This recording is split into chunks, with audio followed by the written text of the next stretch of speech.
ರಾಜ್ಯ ಸರ್ಕಾರ ಈ ರೀತಿ ಸುಳ್ಳು ಹೇಳ್ತಕ್ಕಂಥದ್ದು. ಯಾಕೆಂದರೆ ನಾವು ಸತ್ಯನೇ ಹೇಳ್ತೀವಿ ಅಂತಾರೆ. ಇವತ್ತು ಒಂದು ಕಡೆ ಹೇಳ್ತಾರೆ ಕೇಂದ್ರ ಸರ್ಕಾರದ್ದು ಕೇವಲ 20% ಈ ಒಂದು ಯೋಜನೆಗೆ ಹಣ ಕೊಡೋದು, ಇನ್ನು ಉಳಿದಿದ್ದು ರಾಜ್ಯ ಸರ್ಕಾರದ್ದೇ ಮೇಜರ್ ಅಂತಕ್ಕಂಥದ್ದು ಹೇಳ್ತಾರೆ. ಈಗ ರಾಜ್ಯ ಸರ್ಕಾರ ಹೆಚ್ಚಿನ ಹಣವನ್ನು ಇದಕ್ಕೆ ಬಂಡವಾಳ ಹಾಕಿದಾಗ ಕೇಂದ್ರ ಸರ್ಕಾರದ್ದು ಕೇವಲ 20% ಇದ್ದಾಗ ಕೇಂದ್ರ ಸರ್ಕಾರದಲ್ಲಿಂದ ಈಗ ಅವ್ರ ಮೇಲೆ ದೋಷ ಏನು ಹೊರಡಿಸ್ತಾ ಇದ್ದಾರೆ. ಕೇಂದ್ರ ಸರ್ಕಾರ ಹೇಳಿದ್ದಾರೆ ಅದು ಅರ್ಬನ್ ಡೆವಲಪ್ಮೆಂಟ್ ಡಿಪಾರ್ಟ್ಮೆಂಟಿಗೆ ಬರುತ್ತೆ ಅಂತಕ್ಕಂಥದ್ದು ಏನು ಹೇಳ್ತಾ ಇದ್ದಾರೆ ಈಗ ರಾಜ್ಯ ಸರ್ಕಾರದಲ್ಲಿ.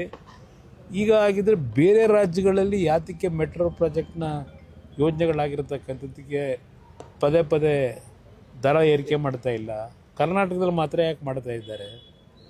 ಇಲ್ಲಿ ಇವ್ರು ಹೇಳ್ತಕ್ಕಂಥದ್ದು ನಮ್ಮದು ಹೆಚ್ಚಿನ ಪಾಲಿದೆ ಬಂಡವಾಳ ಅಂತಕ್ಕಂಥ ಹೇಳೋರು, ಅಧಿಕಾರ ಇವ್ರಿಗಿದೆಯೋ ಅವ್ರಿಗಿದೆಯೋ ದರ ನಿಗದಿ ಮಾಡೋದು. ಅದರಿಂದ ಮುಖ್ಯಮಂತ್ರಿಗಳ ಈ 2.5 ವರ್ಷದಿಂದ ಪ್ರತಿಯೊಂದು ವಿಷಯಗಳನ್ನು ಇವ್ರು ಮಾಡ್ತಕ್ಕಂಥ ಹಲವಾರು ತಪ್ಪು ನಿರ್ಣಯಗಳು ಜನವಿರೋಧಿ ನೀತಿನ ಕೇಂದ್ರ ಸರ್ಕಾರದ ಮೇಲೆ ಆಗ್ತಕ್ಕಂಥ ಚಾಳಿ ಇವರಿಗೆ.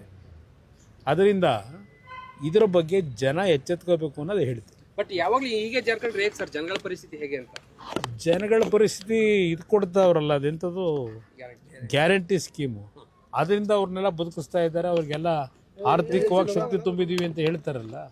ಕರ್ನಾಟಕ ರಾಜ್ಯದಲ್ಲಿ ಪರ್ ಕ್ಯಾಪಿಟಲ್ ಇನ್ಕಮ್ ಇರ್ಬೋದು, ಅವರ ಬಡವರಿಗೆ ಆರ್ಥಿಕ ಶಕ್ತಿಯನ್ನು, ಸ್ವಾಭಿಮಾನದ ಬದುಕನ್ನು ಈ ಗ್ಯಾರಂಟಿಯಿಂದ ಕೊಟ್ಟಿದ್ದೀವಿ ಅಂತ ಪದೇ ಅಡ್ವರ್ಟೈಸ್ಮೆಂಟು ಕೊಡ್ತಾ ಇದ್ದಾರೆ.